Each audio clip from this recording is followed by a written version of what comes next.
Hi guys, thanks for joining us to learn about online etiquette. More specifically, we're going to be talking about email etiquette. Have you ever struggled writing an email or even sending it to a professor? If so, we got 2 tips for you.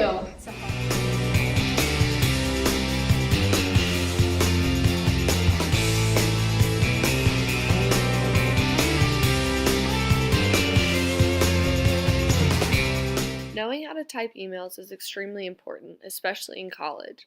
A huge form of our communication is through emails, and this is how we contact professors.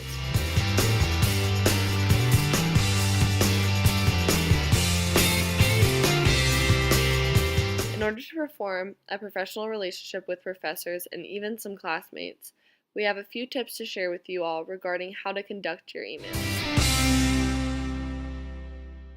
These tips will include properly talking in emails and being professional.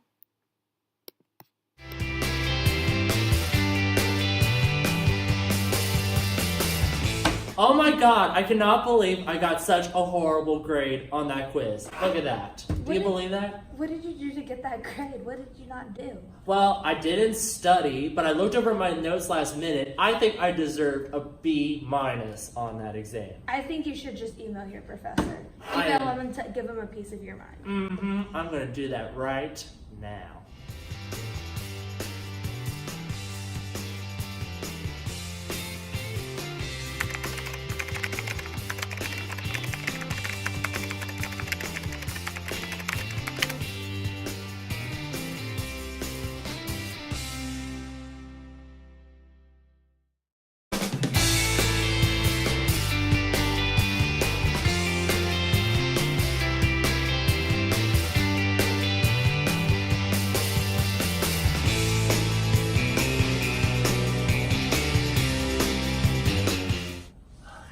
Furious. Whoa. We talk to you like that? I don't think you do. Tip number 1 is do not write things in an email that you would not say in person. Another source we found to back up our first tip was an article by the name of The Importance of Etiquette in School Email in 2016 by M. Philippone, where it states simply, do not write things in an email that you would not say in person. Let's go over to Sam and Sam for more advice on this tip. Hold on a minute. How likely is she actually going to respond to this email? 1, you're being rude. You wouldn't want to respond to someone who's being rude like that to you. 2, you're using a lot of exclamations, so she's definitely not going to want to respond to you. 3, she could affect your grade just by this one email.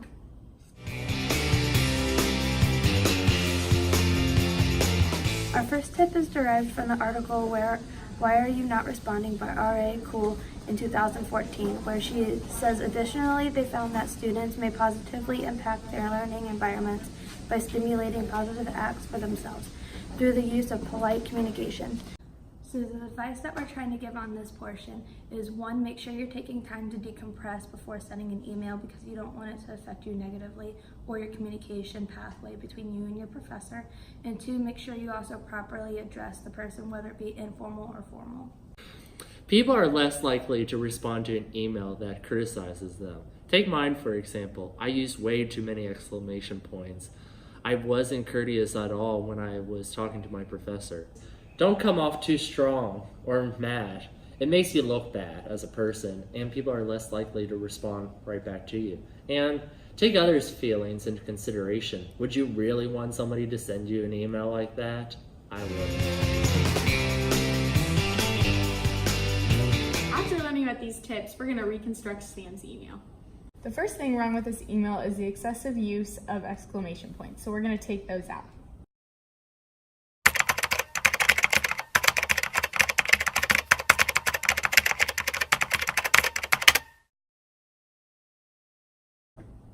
Next, we can see that the way he addresses the professor is not correct.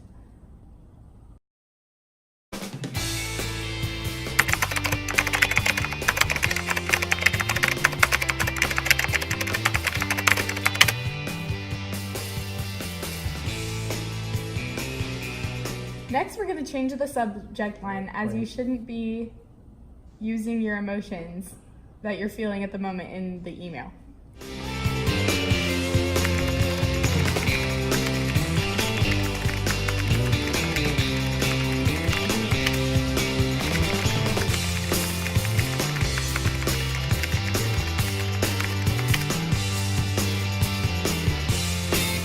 Lastly, Sam should not be demanding a better grade from his professor. Rather, he should be asking to talk to his professor about his grade.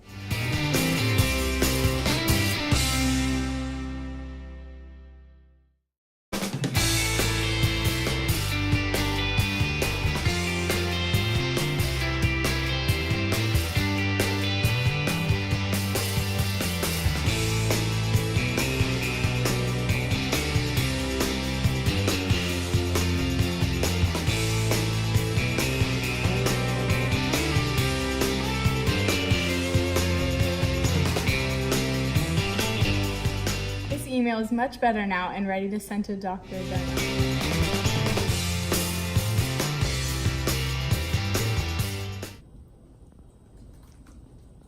Hey, did you finish that project yet?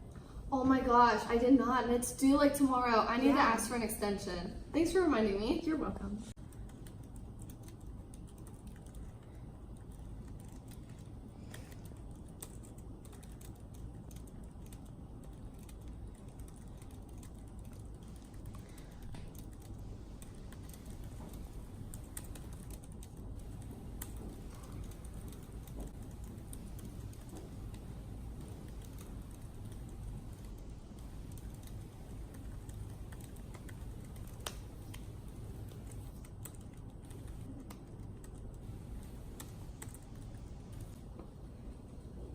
You think this looks good?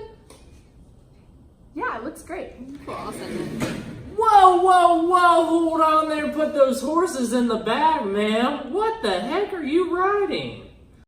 Tip number 2 is to be more professional while writing emails. Our second tip is derived from an article titled Bosses and Their Email Manners in 2008 by VKG Lim, where it states, first, our findings that passive email behavior such as not replying to email messages can be perceived to be uncivil, have practical relevance, and that it suggests that manners need to be mindful of their etiquette when communicating with their subnative via email messages. We're going to go over to Morgan and Abby to show us what to do.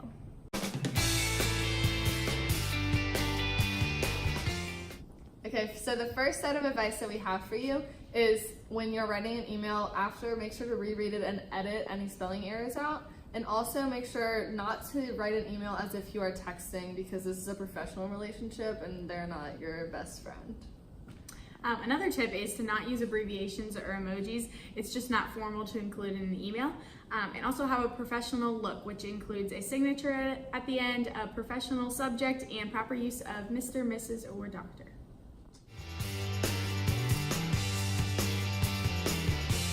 Capitalize some of those words.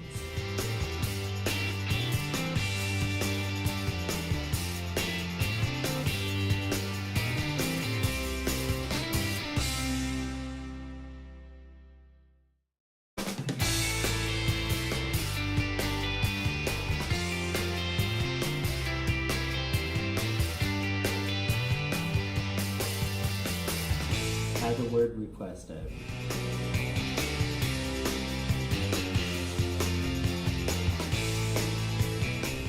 Let's actually spell out the words as well.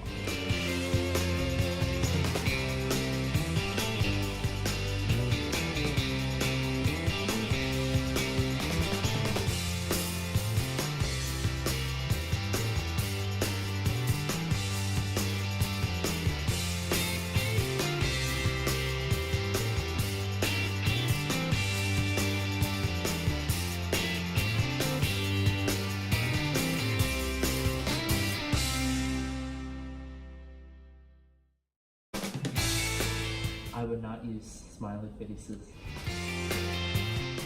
And it'd be super cool and helpful, doesn't come across as professional.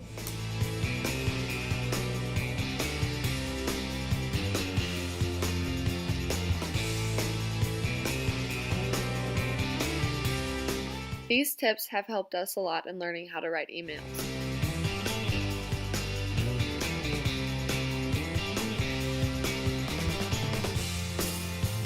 As a reminder, make sure to not say anything in an email that you would not say in person, and remember to stay professional throughout your emails.